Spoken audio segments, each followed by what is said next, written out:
ሰላም ጤና ይስጥልን የተወደዳችሁና የተከበራችሁ የጣና ቴሌቪዥን አድማጭ ተመልካቾቻችን እንደምን ዋላችሁ። ከጣና ቴሌቪዥን የህዳር 5 ቀን 2018 ዓ.ም የምሽት ጣና ዜናችን ተጀምሯል። ዜናዎቹን እየመራው አማራ ሰፋ አብሬያችሁ ቆያለሁ።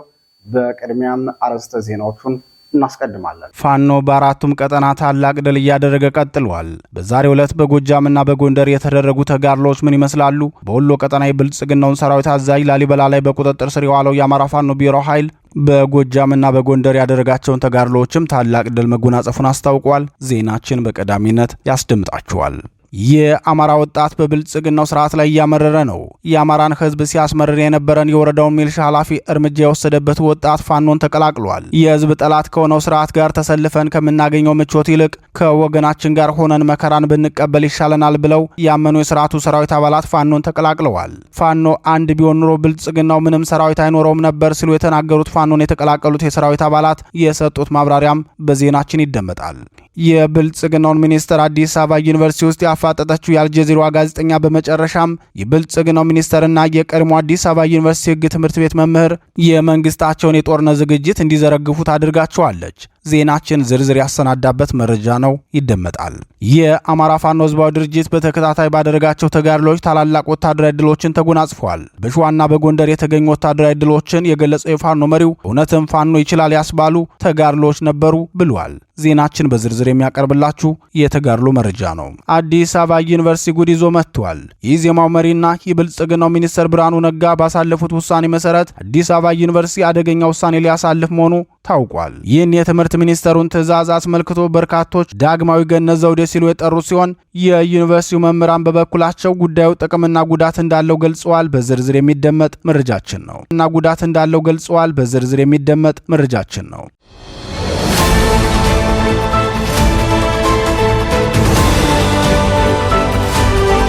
የተወደዳችሁና የተከበራችሁ የጣና ቴሌቪዥን አድማጭ ተመልካቾቻችን እነዚህንና ሌሎች የግንባርና የትንታኔ ዘገባዎችን ይዘናል። እስከ ዜናዎቻችን ፍጻሜ ድረስ አብራችሁ እንድትቆዩ እየጋበዝን ወደ ዝርዝር ዜናዎቹ እናልፋለን።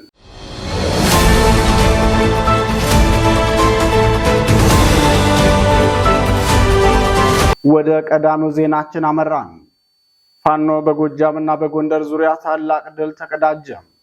የአማራ ፋኖ ብሔራዊ ኃይል ደጃዝማች በላይ ዘለቀ ዕዝ ሜጀር ጄኔራል ውባንታ ባተ አንደኛ ኮር ከደብረ ታቦር በቅርብ ርቀት በሚገኘው ቡሮ ገብርኤል ቀበሌ ላይ ድል ተቀዳጅቷል። በጎጃም ቀጠና ደግሞ ቡሬ ከተማ አካባቢ በተደረገ ልዩ ተጋድሎ አጼ ቴዎድሮስ ዕዝ ድል ተቀዳጅቷል። የሜጀር ጄኔራል ውባንታ ባተ ኮር ጉና ክፍለ ጦር ገብረ መስቀል ብርጌድ ከደብረ ታቦር በ18 መኪና ሬሽን ጭኖ ይጓዝ በነበረ የብልጽግና ሰራዊት ላይ በወሰደ የደፈጣ ጥቃት 14ቱን እርምጃ ሲወስድባቸው ከ20 በላይ የሚሆኑትን ደግሞ ማቁሰሉን የኮሩ ቃል አቀባይ ክፍል አስታውቋል። ህወሓት በአማራ ህዝብ ላይ ወረራ በከፈተበት ወቅት ጋሸና ምሽግን ሰብሮ በጀግንነት የወደቀው አርበኛ ገብረ መስቀል ደርብ የትውልድ ቦታ በሆነው ቡሮ ገብርኤል ላይ የተሰራውን ኦፕሬሽን የመራው ገብረ መስቀል ብርጌድ ነው። ከንጋቱ 12 ሰዓት የጀመረው ውጊያ እስከ እኩለ ቀን ድረስ መዝለቁን የኮሩ ቃል አቀባይ ክፍል ጨምሮ ገልጿል። ገብረ መስቀል ብርጌድ ድል የነሳቸው የብልጽግናው ሰራዊት ከደቡብ ጎንደር ዞን ዋና ከተማ ደብረ ታቦር 18 መኪና የብልጽግናን ሰራዊትና ሬሽን ጭኖ ሲጓዝ የነበረ መሆኑን የገለጸው የደጃዝማች በላይ ዘለቀ ዕዝ ቃል አቀባይ ክፍል በአውደ ውጊያውም ከ20 በላይ የብልጽግና ሰራዊት መቁሰሉንና ደብረ ታቦር ሆስፒታል መግባቱን የገብረ መስቀል ብርጌድ ህዝብ ግንኙነት ኃላፊ አርበኛ በላይ ነው ልብሱ ተናግሯል። ይህ በእንዲህ እንዳለ በዛሬው ዕለት የአፋባ አጼ ቴዎድሮስ ዕዝ አዲስ ቅዳም ከተማ ዙሪያ ባደረገው ታላቅ ተጋድሎ 10 አለቃ ኤፍሬም አጥናፉ ብርጌድ ታላቅ ድል ተቀዳጅቷል። ከንጋቱ 12 ሰዓት ጀምሮ አዲስ ቅዳም ከተማና ችጓሊ ታዳጊ ከተማ ላይ በተደረገ ልዩ ኦፕሬሽን አዲስ ቅዳም ከተማ የተከማቸው የብልጽግና ሰራዊት ከምሽጉ ሳይወጣ ባለበት እርምጃ ተወስዶበታል ሲል የብርጌዱ ቃል አቀባይ ክፍል ገልጿል። 10 አለቃ ኤፍሬም አጥናፉ ብርጌድ ችጓሊ ከተማ በመግባትም የብልጽግናው ሰራዊት መጠነ ሰፊ ማጥቃት በማድረግ ከ6 በላይ የብልጽግናውን ሰራዊት እርምጃ የወሰዱበት ሲሆን ከ13 በላይ ደግሞ ጉዳት አስተናግደው ወደ አዲስ ቅዳም ሆስፒታል መግባታቸውን ምንጮች ገልጸዋል። ችጓሊ ላይ እርምጃ ከተወሰደባቸው 6 የብልጽግና ሰራዊት በተጨማሪም አዲስ ቅዳም ላይ በተካሄደው ኦፕሬሽንም 9 የብልጽግናው ሰራዊት እርምጃ ተወስዶባቸዋል። 10 የብልጽግና ሰራዊት አባላት ደግሞ ቆስለኛ ሆነዋል። 8 የሚሆኑት እጃቸውን ለፋኖ ሲሰጡ 3 ክላሽንኮቭ፣ 2 የቃታ መሳሪያ፣ 8 የክላሽ ካዝናና 176 ተተኳሽ ፋኖ በእጁ ማስገባቱን የብርጌዱ ቃል አቀባይ አስታውቋል። በዕለቱ ልዩ ተጋድሎ በተካሄደበት የቡሬ ግንባር ደግሞ የአማራ ፋኖ ብሔራዊ ኃይል አፄ ቴዎድሮስ ዕዝ ቡሬ ከተማ በቅርብ ርቀት ላይ ታላቅ ድል የተቀዳጀበትን ውጊያ አድርጓል። የጣና ቴሌቪዥን የግንባር ምንጮች እንደገለጹት ከቡሬ ከተማ ተነስቶ በሌሊት ፋኖን ለማፈን የወጣው የብልጽግናው ሰራዊት በፋኖ በደረሰበት የደፈጣ ጥቃት ከፍተኛ ጉዳት አስተናግዷል። በርካታ ሰራዊቱ ሙትና ቆስለኛ ሆኖበታል ተብሏል። የብልጽግናው ሰራዊት በአካባቢው ተወላጆች የሚሊሻ አባላት እየተመራ ከቡሬ ከተማ ተነስቶ ወደ ፋኖ ካምፕ ዘልቆ ለመግባት ሙከራ ያደረገ ቢሆንም ፋኖ ቀድሞ መረጃው ደርሶት ስትራቴጂክ ቦታ ላይ ደፈጣ በመጣል ወታደራዊና ቁሳዊ ኪሳራ እንዳደረሰ ተገልጿል። የብልጽግናው ሰራዊት ከሌሊቱ 9 ሰዓት ጀምሮ ወደ ፋኖ ቀጠና ልዩ ዘመቻ ማድረጉን ተከትሎ የተቀሰቀሰው ተኩስ እስከ እኩለ ቀን ድረስ የዘለቀ ውጊያ ተካሂዷል። ውጊያው የተደረገው ከቡሬ ከተማ በቅርብ ርቀት ድንቡል የሚባል ስፍራ ሲሆን ፋኖ ባደረገው ልዩ ተጋድሎ ከ15 በላይ የብልጽግናው ሰራዊት እርምጃ ተወስዶበታል። የብልጽግናው ሰራዊት ጦሩን ወደ አማራ ክልል ከሚያስገባቸውና ከፍተኛ ወታደራዊ ገዢ ቦታዎች መካከል አንዷ ቡሬ ስትሆን ፋኖም ይህንን መስመር ከብልጽግና ሰራዊት ነጻ ለማድረግ ብርቱ ተጋድሎ እያደረገ ይገኛል።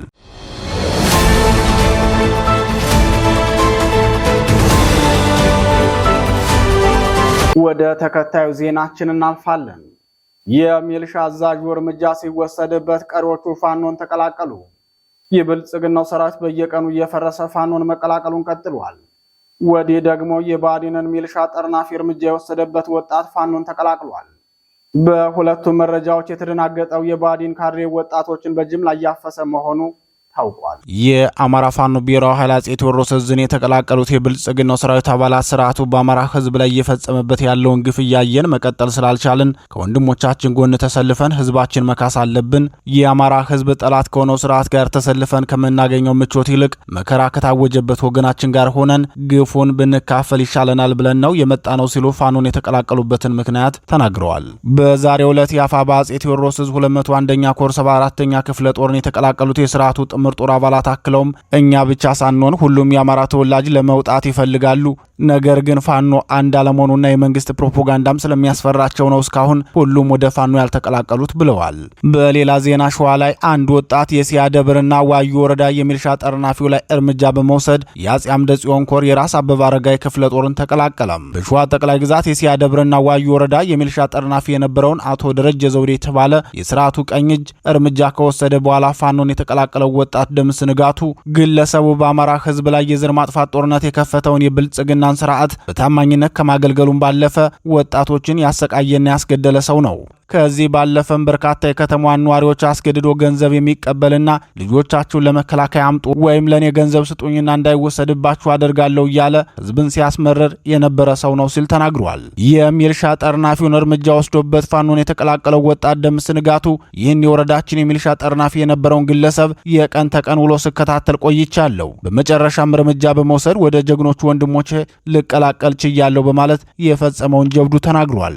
ይህ በእንዲህ እንዳለ የብልጽግናው ሰራዊት በሸዋ ጠቅላይ ግዛት የሚፈጽመውን ግፍ ከመቼውም ጊዜ በላይ በከፋ መልኩ እያከናወነ ይገኛል። በዚህ ጉዳይ አስተያየቱን የሰጠው የማመድ ቢሆን የኮር ቃል አቀባይ አርበኛ ምናሉ ከበደ ግፉን የሚፈጽመው በሁለት ምክንያት ነው። የመጀመሪያው ምክንያቱ በፋኖ የሚደርስበት ምት ስለበረታበት በብስጭት ሲሆን፣ ሌላው ምክንያቱ ደግሞ ይህ ወቅት ሰብል የሚሰበሰብበት ወቅት በመሆኑ ስርዓቱ በአማራ ህዝብ ላይ ካለው ስር የሰደደ ጥላቻ የተነሳ ህዝብን በረሃብ ለመጉዳት ነው ብለዋል።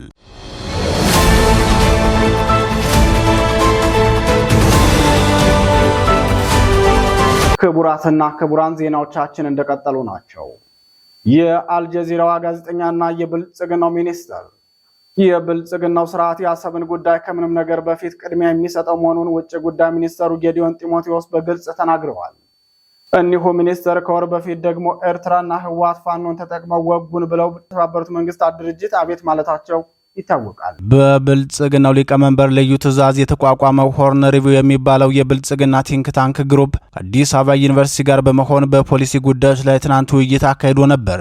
በውይይቱ ላይ የተገኙት የቀድሞ የአዲስ አበባ ዩኒቨርሲቲ ህግ ትምህርት ቤት መምህር የነበሩትና የአሁኑ የብልጽግናው ውጭ ጉዳይ ሚኒስትር ጌዲዮን ጢሞቴዎስ ብልጽግናው ለጦርነት ያደረገውን ዝግጅት በይፋ ተናግረዋል። የአልጀዚራ ጋዜጠኛ በቦታው ለተገኙት የብልጽግናው ሚኒስትር ካቀረበላቸው ጥያቄዎች መካከል የመንግስት ልዩ ትኩረት በጂኦግራፊ ሲቀመጥ ለየትኛው ጉዳይ ቅድሚያ ትሰጣላችሁ የሚለው ይገኝበታል። ለዚህ ጥያቄ ምላሽ የሰጡት ጌዲዮን ጢሞቴዎስ ከምንም በፊት የመንግስታችን ትኩረት አሰብ ነው። በአሰብ ጉዳይ የትኛውንም መንገድ ተጠቅመን ኢትዮጵያን ተጠቃሚ ማድረግ ነው የመንግስት አሁናዊ ፍላጎት ሲሉ ተናግረዋል። በኤርትራና በአጋዦቿ በኩል የአሰብ ወደብን በተመለከተ የተያዘው አቋም ግልጽ ነው። ብልጽግናው ደግሞ ከጋራ ተጠቃሚነት ይልቅ በኃይል መጠቅለልን ቅድሚያ ማድረጉ ይታወቃል።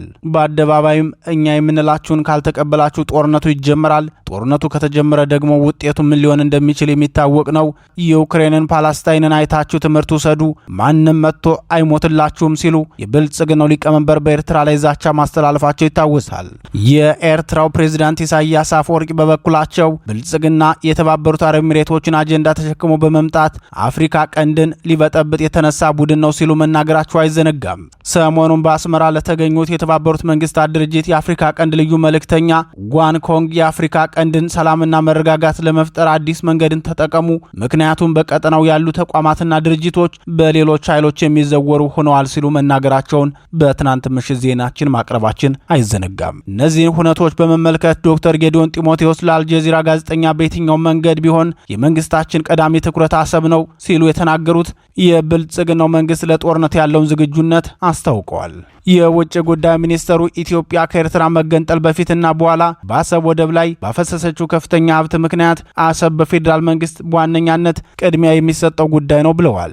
አምባሳደሮችን ጨምሮ የተለያዩ ሀገራት ዲፕሎማቶች በታደሙበት በዚህ መድረክ ላይ በአፍሪካ ቀንድ የታዩ ሰሞነኛ ሁኔታዎችን በተመለከተ የኢትዮጵያ መንግስትን ፖሊሲና ምልከታ አቅርበዋል። የውጭ ጉዳይ ሚኒስተሩ ገለጻ በተለይም በኢትዮጵያና ኤርትራ ግንኙነት ላይ የሰጡት አስተያየት በኢትዮጵያና ኤርትራ መካከል ለዘመናት የዘለቀው ግጭት መነሻ ከድንበር ውዝግብ ወይም ከባህር በር ፍላጎት የተሻገረ መሆኑን ተናግረዋል። ጌዲዮን በሰጡት ማብራሪያ ለግጭቶች ዋነኛ ምክንያት አድርገው ከጠቀሷቸው ጉዳዮች ውስጥ አንዱ የኤርትራ መንግስት በኢትዮጵያ የውስጥ ፖለቲካዊ ጉዳዮች ላይ አቋም መያዝ፣ ሀሳብ ማቅረብና በንቃት የመሳተፍ ጭምር መብት እንዳለው ይሰማዋል ሲሉ ሙግታቸውን በማሳያ አስደግፈዋል። ከዚህ በተጨማሪ የኤርትራ መንግስት አመራር ኢትዮጵያ ላይ ጠበኛ ፍላጎት ላላቸው ሁሉም ኃይሎች ራሱን መገልገያ አድርጎ የማቅረብ ዝንባሌ እንዳለው በማንሳት የጠቀሱት የብልጽግና ውጭ ጉዳይ ሚኒስተር የአገሪቱ አመራር ለሶስተኛ ወገኖች ቀጠናዊ ተቀጽላ ሆኖ ለመንቀሳቀስ ያለውን ብርቱ ፍላጎት በመጥቀስም ወንጅለዋል። ይህን የብልጽግናው ሚኒስተር ንግግር አስመልክቶ አስተያየታቸው ለጣና ቴሌቪዥን የሰጡ አንድ የአዲስ አበባ ዩኒቨርሲቲ ተባባሪ ፕሮፌሰር የቀድሞ ባልደረባችንና የአሁኑ ሚኒስተር የሰጡትን ንግግር ስመለከተው መንግስት አሁንም ለጦርነት ዝግጅት እያደረገ መሆኑን ነው የተረዳሁት ብለዋል።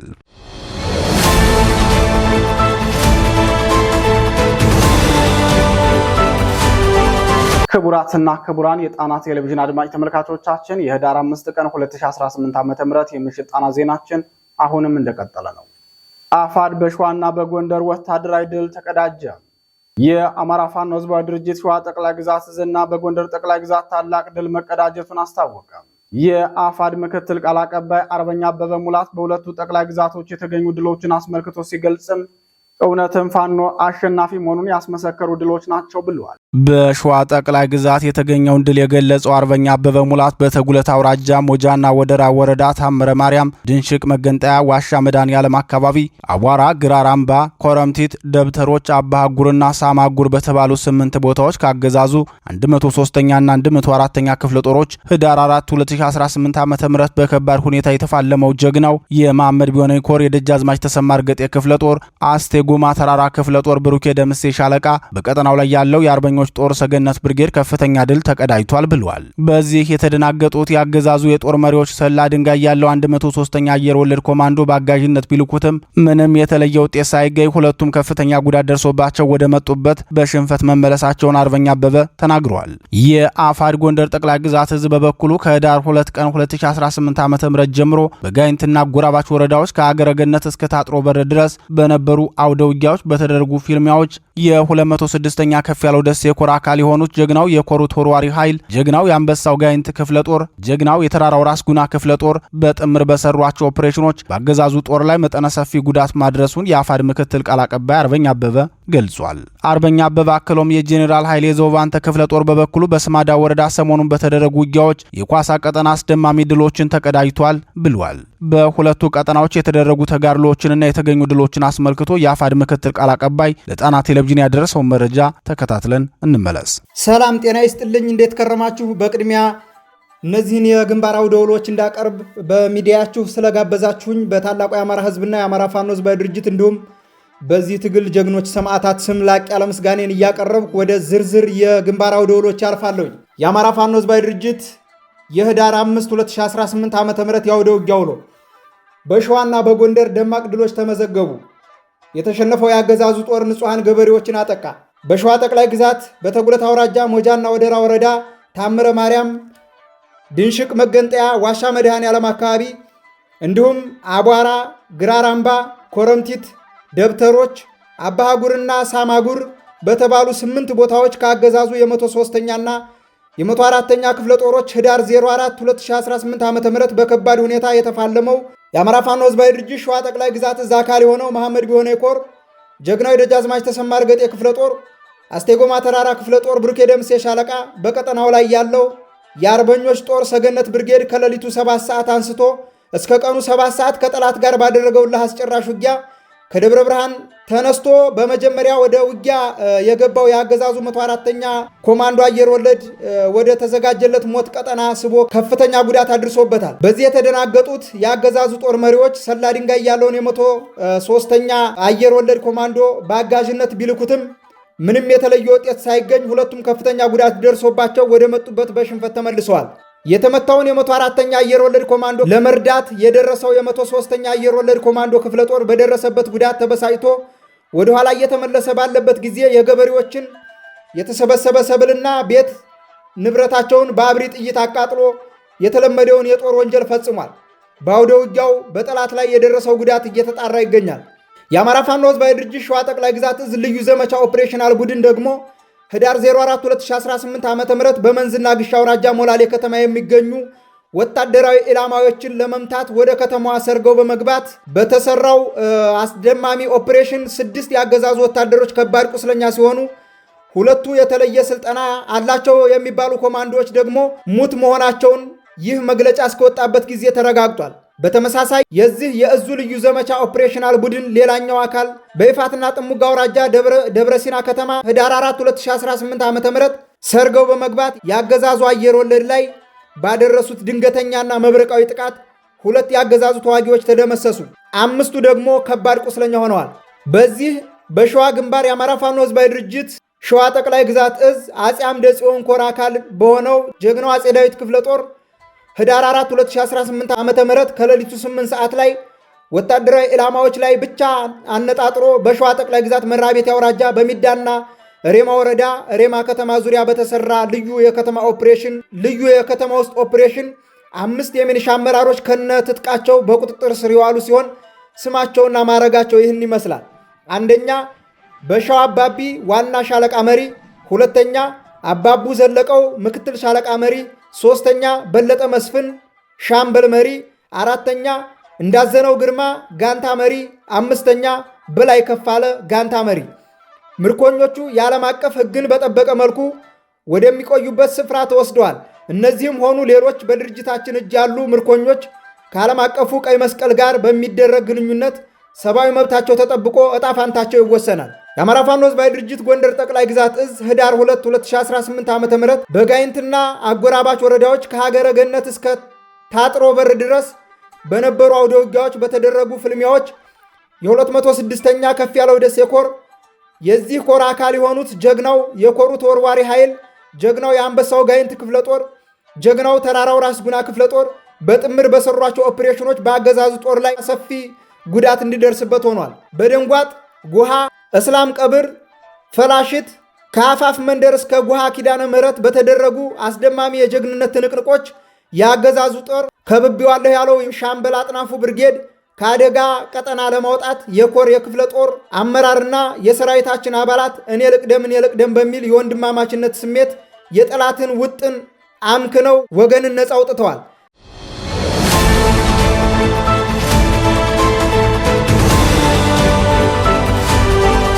ወደ መጨረሻው ዜናችን እናልፋለን። የሰራተኛ መቀነሱ ተገቢ ነው። ነገር ግን አዲስ አበባ ዩኒቨርሲቲ ራስ ገዝ ሆኖ መደራጀቱን ተከትሎ ከ4000 በላይ ሰራተኞችን ሊቀንስ መሆኑን ለሰራተኞቹ ገልጾላቸዋል።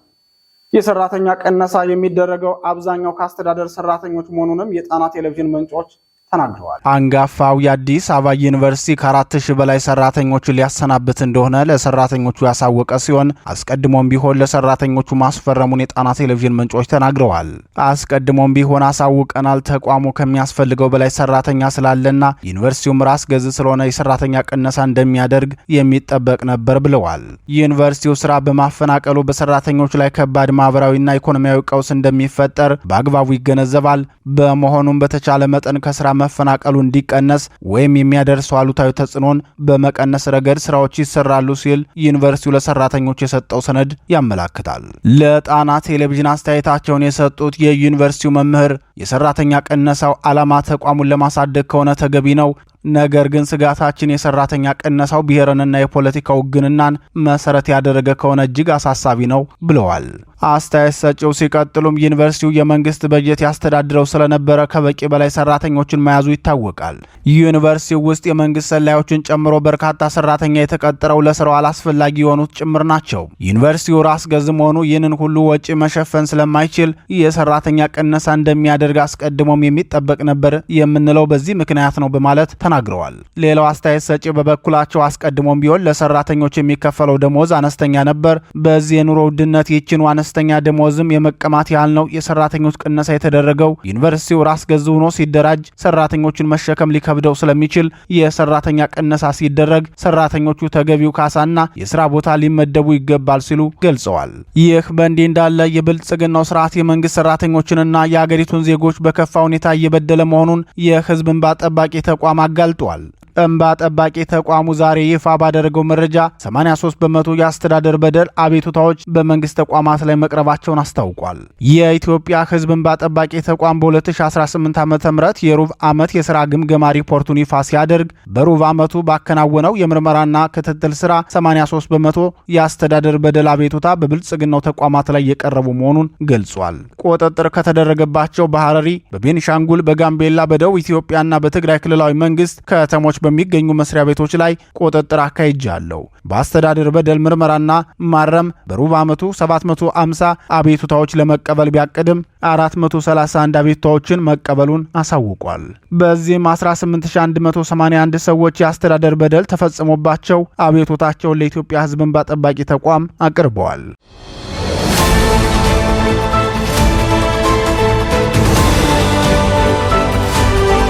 ክቡራትና ክቡራን የጣና ቴሌቪዥን አድማጭ ተመልካቾቻችን የህዳር 5 ቀን 2018 ዓ.ም የምሽት ጣና ዜናችን የተከታተላችሁትን ይመስል ነበር። ዜናዎቹን እየመራው አማራ ሰፋ አብሬያችሁ ቆይቼ ነበር። የጣና ቴሌቪዥንን የዩቲዩብ ቻናል አማራጮች ሰብስክራይብ እያደረጋችሁ በቋሚነት ወዳጅ እንድትሆኑ እንጠይቃለን። ጣና ቴሌቪዥን ከሀቅ ጋር